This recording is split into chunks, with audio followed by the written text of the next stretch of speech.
Today in this video we will see two scenarios where we can create folders in iPhone and where to use that folders. So the first scenario is if you want to group applications together, then you can create a folder on the iPhone home screen and you can arrange the applications.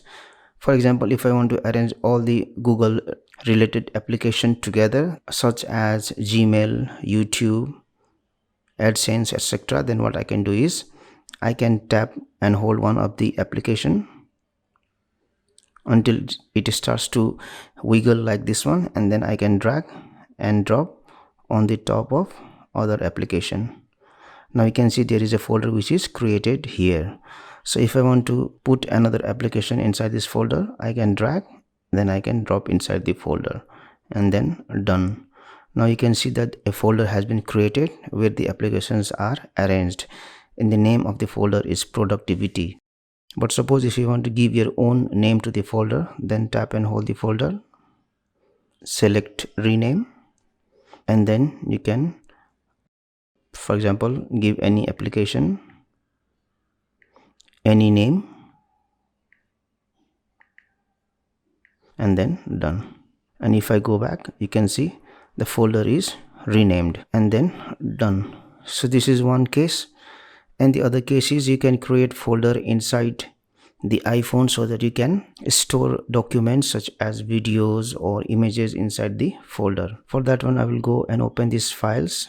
Let me tap on this back arrow to go to this screen here. And if I want to create folder in iCloud Drive, I can create in iCloud or in Google Drive.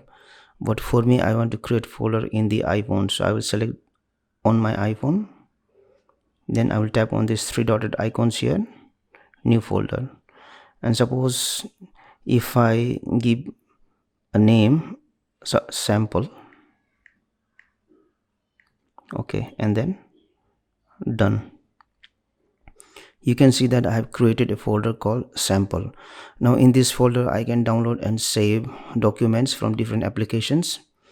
Now for me, what I will do right now is I will go to these photos, and suppose if I want to save any photos to that folder, then what I will do is I will tap on this select, and then I will select all the photos that I want to put inside the folder.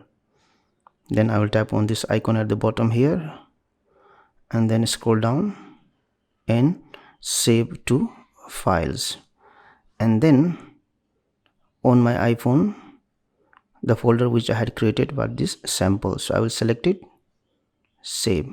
So what I have done is I have saved these photos inside the folder. So let me go to the files and then let me go to this sample folder, and inside these I can see the files.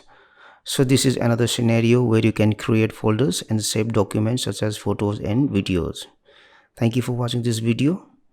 Please like and share this video if you found it helpful. Also click on the subscribe button and hit on the bell icon to get the notification of our latest videos for free.